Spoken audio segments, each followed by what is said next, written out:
ನಮಸ್ತೆ, welcome to the channel. ಬನ್ನಿ, ಇವತ್ತು ನಾನೊಂದು ಖಡಕ್ಕಾಗಿ ಬಾಣಂತಿ ಸಾರು ಮಾಡ್ತಾ ಇದ್ದೀನಿ. ನಿಮ್ಮ ಜೊತೆ ಕೂಡ ಅದನ್ನು ಹೇಗೆ ಮಾಡೋದು ಅಂತ ಶೇರ್ ಮಾಡ್ತೀನಿ. ಆದರೆ ಅದಕ್ಕಿಂತ ಮುಂಚೆ ನನ್ನ ಚಾನಲ್ಗೆ ಸಬ್ಸ್ಕ್ರೈಬ್ ಆಗಿಲ್ಲ ಅಂದರೆ ಇವಾಗಲೇ ಮಾಡ್ಕೊಳ್ಳಿ. ಹಾಗೆ ಪಕ್ಕದಲ್ಲಿ ಬರುವಂಥ ಬೆಲ್ ಐಕನ್ನ ಕೂಡ ಕ್ಲಿಕ್ ಮಾಡಿ. ಇವತ್ತು ನಾನೊಂದು ಬಾಣಂತಿ ಸಾರು ಮಾಡ್ತಾ ಇದ್ದೀನಿ. ನಮ್ಮ ಮನೆಯಲ್ಲಿ ಎಲ್ಲರಿಗೂ ಶೀತ ಆಗಿದೆ ನೋಡಿ. ಇವರಿಗೆ ಶೀತ, ಮೂಗಿಗೆ ಮಾಸ್ಕ್ ಹಾಕೋ.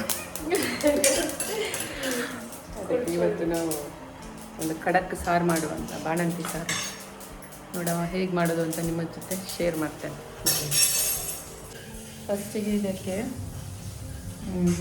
ಏನು ಮಾಡಬೇಕು ಅಂದರೆ, ಇದು ನೋಡಿ, ಇದು ಬೆಣಚು ಕಲ್ಲು ಹೇಳ್ತೀವಿ ಇದಕ್ಕೆ. ಇದನ್ನು ಇವಾಗ ನಾನು ಒಲೆಗೆ ಹಾಕ್ತೀನಿ. ಇದು ಕೆಂಪಗೆ ಕಾಯಬೇಕು ಒಲೆಯಲ್ಲಿ. ಫಸ್ಟ್ ನಾವು ಸಾಮಾನೆಲ್ಲ ಹುರಿಯೋ ಹೊತ್ತಿಗೆ ಇದು ಕಾದಿರಬೇಕು ಸಾರು. ಲಾಸ್ಟಿಗೆ ಇದರದೊಂದು ಒಗ್ಗರಣೆ ಹಾಕಲಿಕ್ಕೆ ಉಂಟು. ಬನ್ನಿ ತೋರಿಸ್ತೀನಿ. ಒಲೆ ಉರಿತಾ ಇದ್ದೀನಿ, ಒಲೆಗೆ ಹಾಕ್ತೀನಿ ಇದನ್ನು. ಒಲೆ ಉರಿತಾ ಉಂಟು ಮೂರು ಚಂಡ.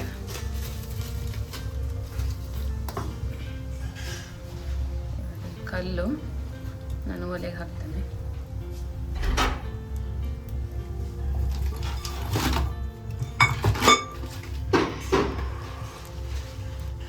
ಅದು ಕಾಯಿ ಸರಿ, ಮತ್ತೆ ತೋರಿಸ್ತೇನೆ ಆದಮೇಲೆ. ಮತ್ತು ಈ ಸಾರಿಗೆ ಹುಳಿ ಬದಲಿಗೆ ಈ ಹುಳಿ ಹಾಕೋದು. ಇದು ಜಾರಿಗೆ ಹುಳಿ ಅಂತ ಹೇಳ್ತೇವೆ. ಬಾಣಂತಿಗೆ ಇದನ್ನೇ ಹಾಕ್ತಾರೆ, ಬಾಣಂತಿ ಸಾರಿಗೆ. ಇದು ನೋಡಿ, ಈ ಥರ ಇರ್ತದೆ. ಒಣಗಿಸಿ ಇದನ್ನು ಯೂಸ್ ಮಾಡೋದು. ಇದೊಂದು ಹಣ್ಣು ಮರದ್ದು, ಅದರ ಸಿಪ್ಪೆ ಇದು. ಒಣಗಿದ ಮೇಲೆ ಈ ಥರ ಆಗ್ತದೆ ಇದು. ಇದನ್ನು ಇವಾಗ ಸಾರಿಗೆ ಯೂಸ್ ಮಾಡುವಾಗ ಇದನ್ನು ಚೆನ್ನಾಗಿ ತೊಳೆದು ಅದಕ್ಕೆ ಸ್ವಲ್ಪ ನೀರು ಹಾಕಿ ಅದನ್ನು ಇದು ಮಾಡಿ ಇಡಬೇಕು, ನೆನೆಸಿ ಇಡಬೇಕು ಹುಳಿಯನ್ನು. ನೋಡಿ, ನಾನಿಲ್ಲಿ ಅದನ್ನು ನೆನೆಸಿ ಇಟ್ಟಿದ್ದೇನೆ. ಇದರ ನೀರು ನೋಡಿ ಈ ಥರ ಬಿಡ್ತದೆ. ಇದು ಅದರ ಕಲರ್ ಈ ಥರ ಆಗ್ತದೆ. ಚೆನ್ನಾಗಿ ತೊಳೆದು ನೆನೆಸಿಡಬೇಕು. ಇವಾಗ ನಾನು ಇದರ ಸಾರು ಹೇಗೆ ಮಾಡೋದು ಅಂತ ತೋರಿಸ್ತೇನೆ. ಮೊದಲಿಗೆ ಇದಕ್ಕೆ ಏನೆಲ್ಲ ಬೇಕು ಅಂತ ಹೇಳ್ತೇನೆ ನೋಡಿ. ಮೇಯ್ನಾಗಿ ಬೇಕಾಗಿರೋದು ಇದಕ್ಕೆ ಇದು ಏನು ಕಾಳುಮೆಣಸು. ಇದು 1.5 ಸ್ಪೂನಷ್ಟು ತಗೊಂಡಿದ್ದೇನೆ. ಇದನ್ನು ಸ್ವಲ್ಪ ಜಾಸ್ತಿ ತಗೊಳ್ಬೇಕು. ಮತ್ತು ಇದು ಓಂ ಕಾಳು, ಇದೊಂದು ಅರ್ಧ ಸ್ಪೂನಷ್ಟಿದೆ. ಇದೇ 2 ಮೇಯ್ನ್ ಇದಕ್ಕೆ. ಆಮೇಲೆ ಬೆಳ್ಳುಳ್ಳಿ, 1 ಗೆಡ್ಡೆ ಬೆಳ್ಳುಳ್ಳಿ ಇದೆ. ಆಮೇಲೆ ಒಂದು ಅರ್ಧ ಚಮಚದಷ್ಟು ಜೀರಿಗೆ, 2 ಚಮಚದಷ್ಟು ಕೊತ್ತಂಬರಿ ಕಾಳು, ಧನಿಯಾ, ಹಾಗೆ ಒಂದು 1/4 ಚಮಚದಷ್ಟು ಮೆಂತ್ಯ ಜಾಸ್ತಿ ಬೇಡ, ಜಾಸ್ತಿ ಹಾಕ್ಕೊಂಡ್ರೆ ಕಹಿ ಬರ್ತದೆ ಮೆಂತ್ಯ. ಆಮೇಲೆ ಒಂದು ಅರ್ಧ ಈರುಳ್ಳಿ, ಮತ್ತು ಒಂದು ಅರ್ಧ ಗಡಿಯಷ್ಟಿಲ್ಲ, ಇದು ಒಂದು ಅರ್ಧ ಗಡಿಗಿಂತ ಸ್ವಲ್ಪ ಕಡಿಮೆ ಉಂಟು ಕಾಯಿ ತುರಿ. ಆಮೇಲೆ 4 ಒಣಮೆಣಸು ಜಾಸ್ತಿ ಬೇಡ, ಇದು ಕಲರಿಗೆ ಮಾತ್ರ ಹಾಕ್ಕೊಳ್ಳೋದು. ಖಾರ ಇದಕ್ಕೆ ಕಾಳು ಮೆಣಸಿಂದನೇ ಬರಬೇಕು. ಮತ್ತು ಇದು ಏನು ಅರಿಶಿನ. ಇವಾಗ ಇದನ್ನೆಲ್ಲ ಹುರ್ಕೊಳ್ಬೇಕು. ಇವಾಗ ಬನ್ನಿ ಸ್ಟಾರ್ಟ್ ಮಾಡುವ. ಬಾಣಂತಿ ಸಾರು ಹೇಗೆ ಮಾಡೋದು ಅಂತ ತೋರಿಸ್ತೇನೆ. ಫಸ್ಟ್ ನಾವು ಇದನ್ನೆಲ್ಲ ಹುರ್ಕೊಳ್ಬೇಕು. ಮೊದಲಿಗೆ ನಾನು ಸ್ವಲ್ಪ ತೆಂಗಿನೆಣ್ಣೆ ಹಾಕ್ತೇನೆ. ಒಂದು 2 ಸ್ಪೂನಷ್ಟು ಹಾಕ್ಕೊಳ್ತೇನೆ. ಎಣ್ಣೆ ಚೂರು ಬಿಸಿ ಆಗ್ತಾ ಇದ್ದಾಗೆ ಫಸ್ಟಿಗೆ ಕಾಳು ಮೆಣಸು ಹಾಕ್ಕೊಳ್ತೇನೆ. 1.5 ಚಮಚದಷ್ಟು ಉಂಟು ಕಾಳು ಮೆಣಸು. ಇದನ್ನು ಸ್ವಲ್ಪ ಹುರ್ಕೊಳ್ಬೇಕು. ಮೆಂತ್ಯ ಕಾಳು ಹಾಕ್ಕೊಳ್ತೇನೆ. ಚೂರು ಫ್ರೈ ಆಗಲಿ. ಗ್ಯಾಸ್ ಸ್ಲೋ ಉರಿಯಲ್ಲಿ ಇಟ್ಕೊಳ್ಬೇಕು. ಜೋರು ಉರಿ ಇಟ್ಟರೆ ಬೇಗ ಕತ್ತಿ ಹೋಗ್ತದೆ ಎಲ್ಲ. ಜೀರಿಗೆ ಹಾಕ್ಕೊಳ್ತೇನೆ. ಓಂ ಕಾಳು ಹಾಕ್ಕೊಳ್ತೇನೆ. ಇವಾಗ ಇದಕ್ಕೆ ಇದು ಕೊತ್ತಂಬರಿ ಕಾಳು, ಧನಿಯಾ ಕಾಳು ಹಾಕ್ಕೊಳ್ತೇನೆ. ಚೂರು ಫ್ರೈ ಆಗಲಿ. ಪರಿಮಳ ಬರಬೇಕು ಸ್ವಲ್ಪ. ಸಾಮಾನೆಲ್ಲ ಪರಿಮಳ ಬಂದ ಮೇಲೆ ತೆಗಿಬೇಕು. ಇವಾಗ ಇದೆಲ್ಲ ಫ್ರೈ ಆಗಿದೆ, ಅದನ್ನು ತೆಗೆಯುವ. ಇದಕ್ಕೆ 1 ಚಮಚದಷ್ಟು ಎಣ್ಣೆ ಹಾಕ್ತೀನಿ, ಸ್ವಲ್ಪ ಸಾಕು. ಇವಾಗ ನಾನು ಇದಕ್ಕೊಂದು 4 ಒಣಮೆಣಸು ಹಾಕ್ಕೊಳ್ತೇನೆ, ಬ್ಯಾಡಿಗೆ ಮೆಣಸು. ಇದು ಕಲರಿಗೆ ಹಾಕೋದು, ಸ್ವಲ್ಪ ಕಲರ್ ಬರಲಿ ಅಂತ. ಚೂರು ಉಬ್ಬಬೇಕಿದು ಮೆಣಸು. ಇವಾಗ ಮೆಣಸು ಚೆನ್ನಾಗಿ ಫ್ರೈ ಆಗಿದೆ, ಉಬ್ಬಿದೆ. ನಾನು ಇದಕ್ಕೆ ಇವಾಗ ಬೆಳ್ಳುಳ್ಳಿ ಹಾಕ್ಕೊಳ್ತೇನೆ, ಈರುಳ್ಳಿ ಸಹ ಹಾಕ್ಕೊಳ್ತೇನೆ. ಸ್ವಲ್ಪ ಫ್ರೈ ಆದರೆ ಸಾಕು ಬೆಳ್ಳುಳ್ಳಿ ಈರುಳ್ಳಿ. ಇದು ಸಾಕು, ತೆಗಿತೇನೆ.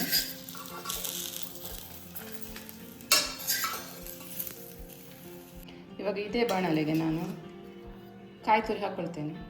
ಕಾಯಿ ತುರಿ ಸ್ವಲ್ಪ ಫ್ರೈ ಆಗಬೇಕು. ಈಗ ಕಾಯಿ ತುರಿ ಫ್ರೈ ಆಗಿದೆ. ಈಗ ಇದಕ್ಕೆ ನಾನು ಒಂದು 1/4 ಚಮಚದಷ್ಟು ಅರಿಶಿನ ಹಾಕ್ಕೊಳ್ತೇನೆ.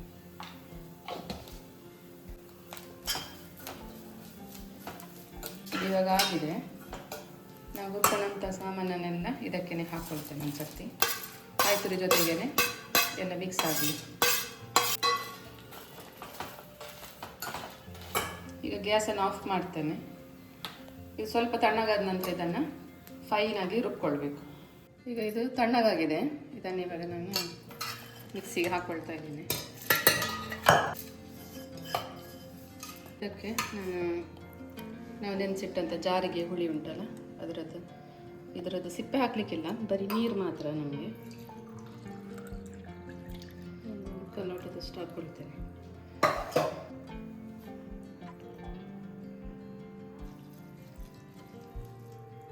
ಇವಾಗ ನೈಸಾಗಿ ರುಬ್ಕೊಳ್ಬೇಕು. ರುಬ್ಬಿದೆ. ಈ ಥರ ಇಷ್ಟು ನೈಸ್ ಆಗಬೇಕು. ಇದನ್ನು ನಾನು ಮಣ್ಣಿನ ಪಾತ್ರೆಯಲ್ಲಿ ಮಾಡೋದು. ಮಣ್ಣಿನ ಪಾತ್ರೆಯಲ್ಲಿ ಮಾಡಿದರೆ ರುಚಿ ಜಾಸ್ತಿ. ರುಬ್ಬಿದಂಥ ಮಸಾಲೆಯನ್ನು ಹಾಕ್ಕೊಳ್ತೇನೆ.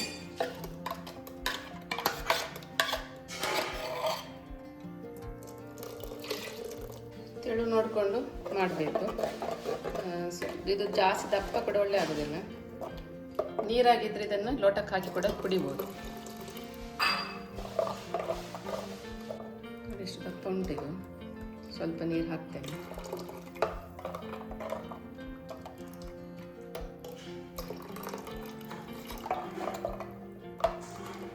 ಇಷ್ಟು ಸಾಕು, ಇಷ್ಟು ತೆಳು ಸಾಕು ನೋಡಿ. ಇದಕ್ಕೆ ಉಪ್ಪು ಹಾಕ್ಕೊಳ್ತೇನೆ, ಕಲ್ಲುಪ್ಪು ಇಲ್ಲಾಂದರೆ ಪುಡಿ ಉಪ್ಪು ಸಹ ಹಾಕ್ಬೋದು. ಈರುಳ್ಳಿ ಕಟ್ ಮಾಡಿ ಇಟ್ಟಂಥದ್ದು. ಮತ್ತೆ ಇದಕ್ಕೆ ಎಂತ ಹಾಕಲಿಕ್ಕಿಲ್ಲ, ಖಾಲಿ ಈರುಳ್ಳಿ ಮಾತ್ರ. ಇದನ್ನು ಮುಚ್ಚಿ ಕುದಿಲಿಕ್ಕೆ ಬಿಡುವ. ಕುದೀತಾ ಉಂಟು ಈಗ ಸಾರು. ಒಂದು ಸ್ವಲ್ಪ ಕುದೀಲಿ ಸರಿ. ಸಾರು ಕುದೀತಾ ಇದೆ, ಸಾಕಿದೆ. ಇವಾಗ ಚೆನ್ನಾಗಿ ಕುದ್ದಿದೆ ಸಾರು. ಇವಾಗ ಗ್ಯಾಸ್ ಆಫ್ ಮಾಡ್ತೇನೆ. ಇವಾಗ ಕೊನೆಗೆ ಇದಕ್ಕೆ ಒಂದು ಒಗ್ಗರಣೆ ಹಾಕಬೇಕು, ಕಲ್ಲಿದ್ದು. ತೋರಿಸ್ತೇನೆ ಹೇಗಂತ. ಇಲ್ಲಿ ಉರಿತಾ ಉಂಟು ನೋಡಿ. ಕಲ್ಲೆಂತಾಗಿದೆ ನೋಡುವ. ಕಲ್ಲೆಲ್ಲ ಹೋಗಿದೆ.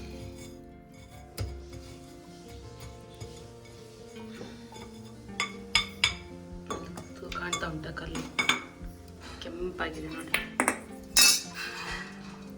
ಕೈ ಬಿಸಿ ಆಗ್ತಾ ಉಂಟು ನೋಡಿ. ಕಲ್ಲು ಕೆಂಪಾಗಿದೆ ಕಲ್ಲು.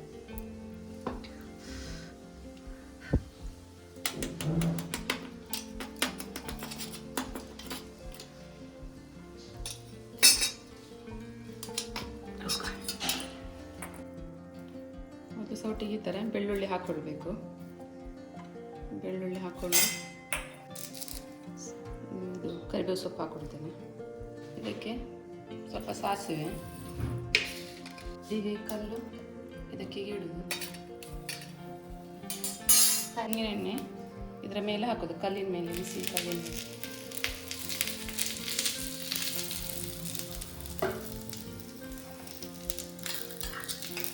ಸರಿ, ಇದರಲ್ಲೇ ಕಾಯಬೇಕು.